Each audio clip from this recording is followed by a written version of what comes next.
Who wants to go play in the snow? Not me. I hate snow. But I could have done this morning, but apparently I had to wait until there was a big old snowstorm. It's probably going to be too windy to hear me anyway, but this is a perfectly good 2010 Chevy Silverado. And by perfectly good, I mean all four tires go flat, the gas tank straps are ratchet straps, it's completely rusted out, the frame is cooked, and the gas tank leaks. And I'm going to take parts off it. So why wouldn't I? The doors don't even work. All right, so I'm looking for injectors for my methanol injection setup that I've been kind of obsessing over for the last little bit. Yeah, I gotta go back to work in 20 minutes with wet feet. Where are you? All right, here we go. Look at that, completely untouched. Perfectly good 4.8. I really should check and see if this thing is flex fuel before I go too far. Is it? Ooh, yes it is.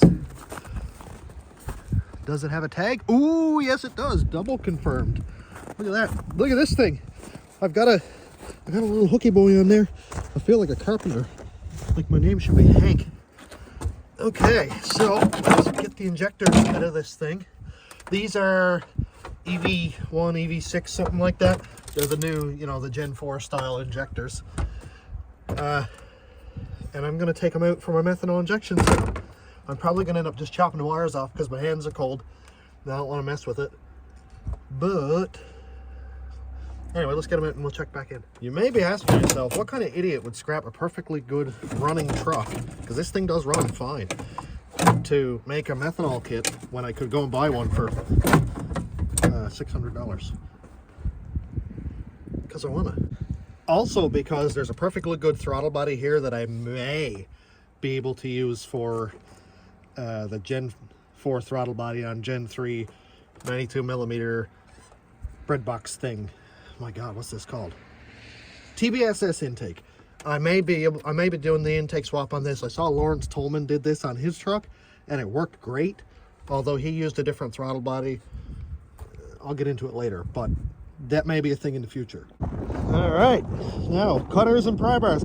I had to show this off. It's a new pry bar I bought. Came with 3 for $22. How bad can they be? And my hands are abnormally cold. All right, fuel line is cut off, so let's see if I can pry this thing up.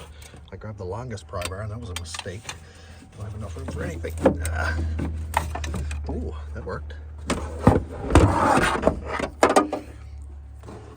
Also, I haven't really talked about why I'm doing this, because the last video I was doing a brass or copper welding tip, and pretty excited about the outcome, which I still am excited that I got it to work. But I found out that methanol basically devours copper, so can't use that. And then got on to kind of a fuel injector trip, and this is where I'm at now. So I'm going to go inside and explain that when I get this thing off. And a perfectly good running truck. I did say that out loud, didn't I? Ew. Alrighty then. Well, better take that back out. Get that snow out. Put that back together. Alright, drain that gas out. Man, it is disgustingly cold out. My hands are on fire. If you haven't figured it out by now, new plan. So in the last video, I started to get my feet wet. I wanted to make an injection nozzle, run a pump from a bottle of windshield wash just to try stuff out, just to familiarize myself with the whole system. And now it's gone way down the rabbit hole. All right, so here I have a Walbro 525. I've got a fuel pressure regulator here. I don't know if this will be necessary. I don't think it will, but I may hook it up just for the fact that it has boost reference. But I am going to have it to the max anyway. This Walbro 525, last time I tested it, made 80 PSI. So I don't think that a boost reference is going to make any difference at all. That requires further testing. But what I've been doing the last couple days is preparing some code to go into an esp32 like this. Like, my initial thought was, okay, esp32, turn the pump on, fire the injectors, do it in a linear scale, good enough. Input from the map sensor so it knows when it's in boost, easy as pie. But then we get into a couple safeties. And then between Zach and I going back and forth and talking to I don't even want to say it, ChatGPT to make code because I don't speak code. I didn't grow up with it. I'm learning as I'm going down. It's been a resource. It's been a pain in the ear, but it has been a resource. The thought right now, and what I think we're going to run with, is there will be a pin going from the esp32 to the flex fuel pin in the truck.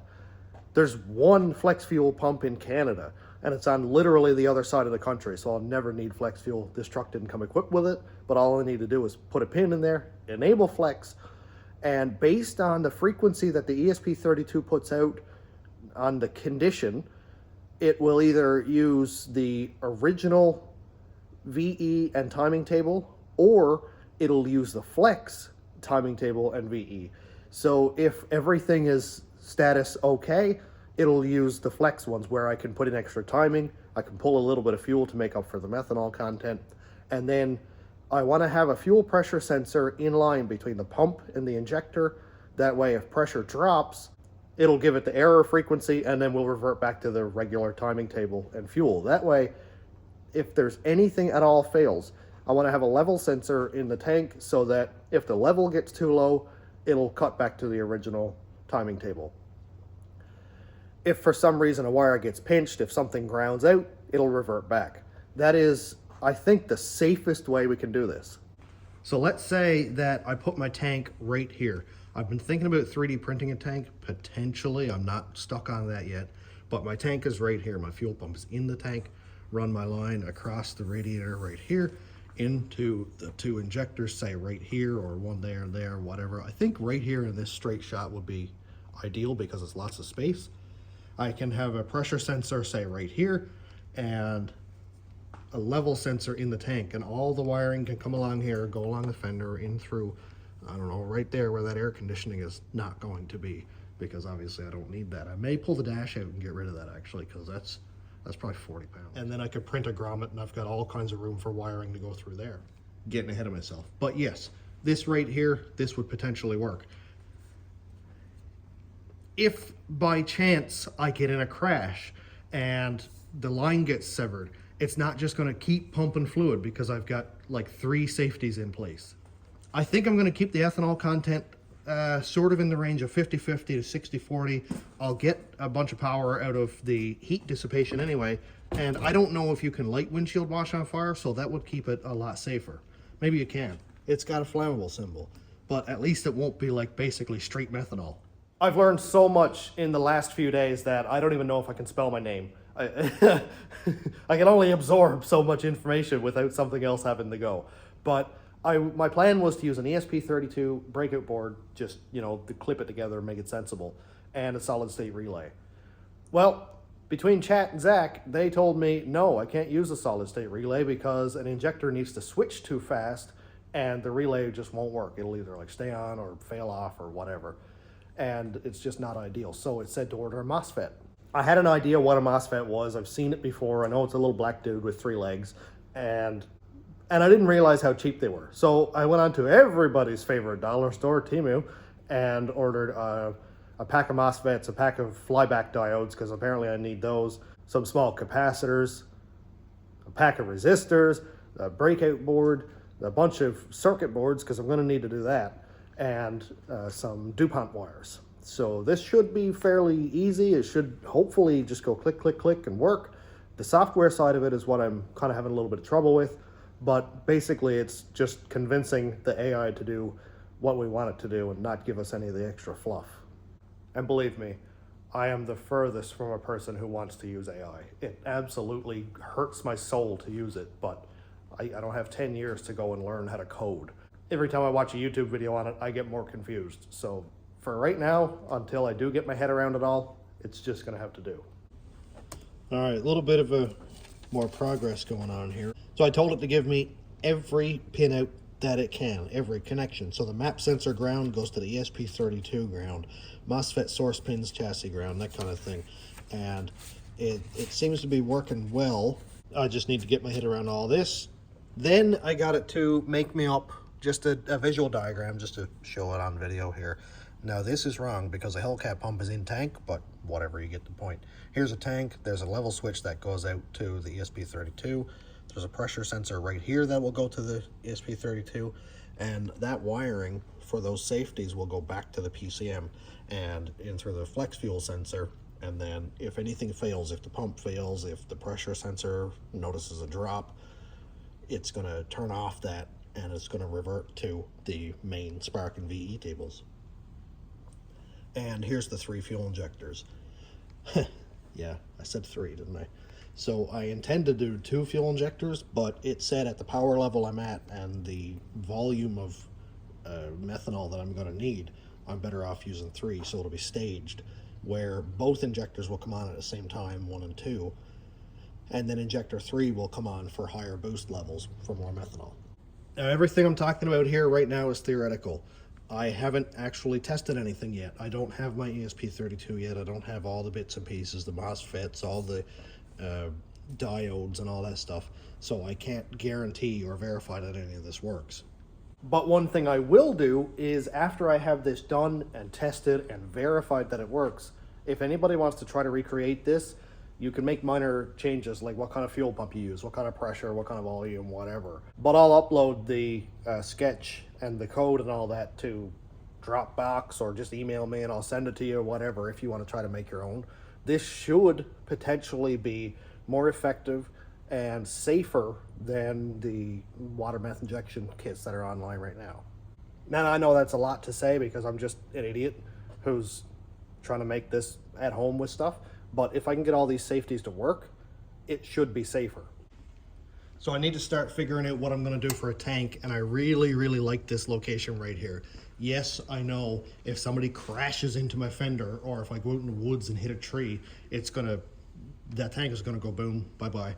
And there's nowhere that I can put it that it won't get damaged. The only danger, yes, is that windshield wash or water meth hitting the exhaust manifold or the turbo and flaring up, but I can't control that. If a fuel line breaks off, it's going to do that anyway. But this is the corner that I'm really liking. It's cool over here. There's no super heat. Like, yeah, there's heat off of this, but it's no problem to put a little shield between those, and that will be fine. Plus, if I wanted to 3D print it, which is a potential, I may do that, because I found out lately that PETG is methanol resistant and it's perfectly fine to use.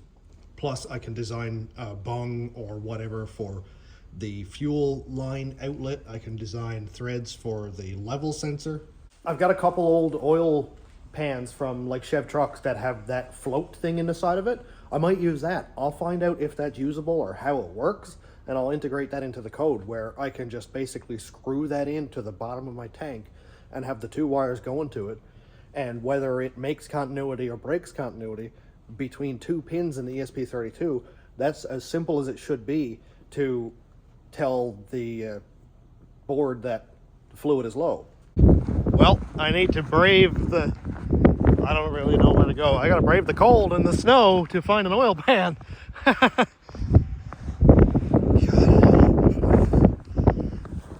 I hate winter. Holy, this is terrible. Whoever thought this would be a good idea?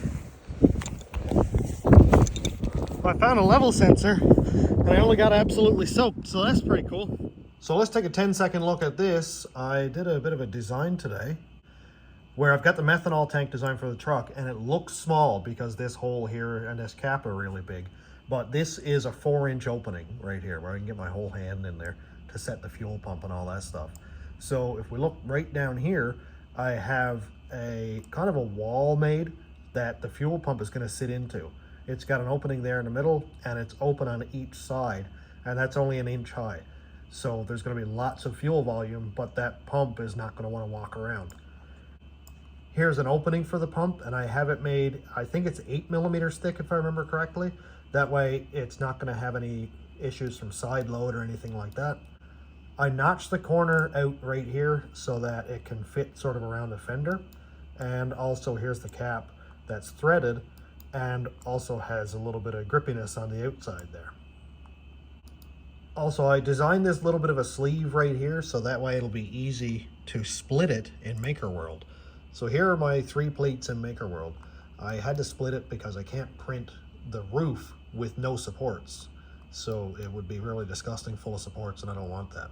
So I split it right down the middle in a horizontal plane. Then I added that sleeve in here, and that's going to print that in one piece. Then I have the top printing right there, which has the threads and everything. It's all vertical, so there's no supports necessary. And this is going to slide down seamlessly over this right here. And I'll be able to use some two-part epoxy or JB plastic weld or whatever. That's ethanol safe or methanol safe, and it's also works perfectly for PETG. And there's the cap right there. So if we look right here, I got a couple negatives, and over here that I didn't put in Fusion, I added after in Maker World. It's the same thing, it's just a hole.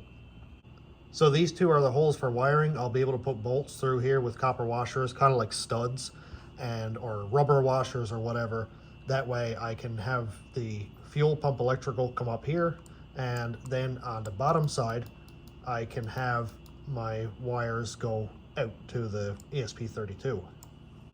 And over right here, I have a small port put here for the vent, so I'll be able to run a hose up along the fender or whatever. And then here on the bottom, you can really see that wall, so that's easy enough. Then right here, I have a hole put here for the fluid level sensor. That way, it's on the bottom, so if the fluid level lowers and lowers and lowers when it gets to the switch right here, it's gonna kick on a safety so that I don't blow it up from lack of methanol. I just hit print on the top half. It has 12 hours, 46 minutes left, and the bottom half is even more. I think it's closer to 14 hours. The cap is another 3. So this is gonna be, you're talking 30 hours of printing just to make this thing. And this is all made possible by 3D Newfoundland, where I work. So if you want to check out any filament or anything like that, check out 3dnewfoundland.ca, and we do ship. The funny thing is I went outdoors to get this thing and then realized that it just won't work anyway. ChatGPT told me that this won't work because it's a current inductance thing, and it's supposed to be made with non-conductive fluids like engine oil, whereas methanol conducts electricity. I don't know if that's a kaboom thing, but it just won't work apparently. So I did the next best thing, and my wife went on Temu and bought one for $6, and it's going to work absolutely perfect. I hate that I love that site so much, but there's so much electronic goodness on there. Next thing I want to talk about are the injectors themselves. My God, I got to clean this place up. These are flex fuel injectors from a 2010 Silverado 4.8. If anybody cares, part number is here, 12613411. They are 378 cc's a minute. I don't remember what that equates to in pounds per hour, but not a lot. So I'm going to use 3 injectors, 2 on, 3rd on stage, and that should work just fine. This rail, I thought these rails were stainless, and I very well think that they still might be, even though there's some corrosion and stuff here. That might be just surface level corrosion. But I'm thinking about using this rail. Depending on how thick this end cap is, I can drill this and tap it for NPT, and then add a -6 NPT there for my fuel line, or like to the side or whatever. As long as fuel gets in there and comes out through the injectors, that's fine. It would be really nice to be able to use this because these little clippy boys are here. They'll hold the injectors on, and I could potentially drill these little pieces out here, put that little tab there, and then I've got 2 standoffs. And then I can get Joey to weld a couple tabs onto this aluminum pipe, or if I have to, I'll use one of my pieces of stainless pipe and weld my own standoffs on there. That way everything is secure, it's safe, it's not going anywhere. I don't know if I've missed anything. I know this has been like a lot of information in one video, but if you have any suggestions, I would absolutely love to hear them. I'm all about making this thing safer and more effective. That's why I'm going through all the trouble to make as many safeties as I can. I'm all done for today. Thanks for watching. Have a great day, everybody.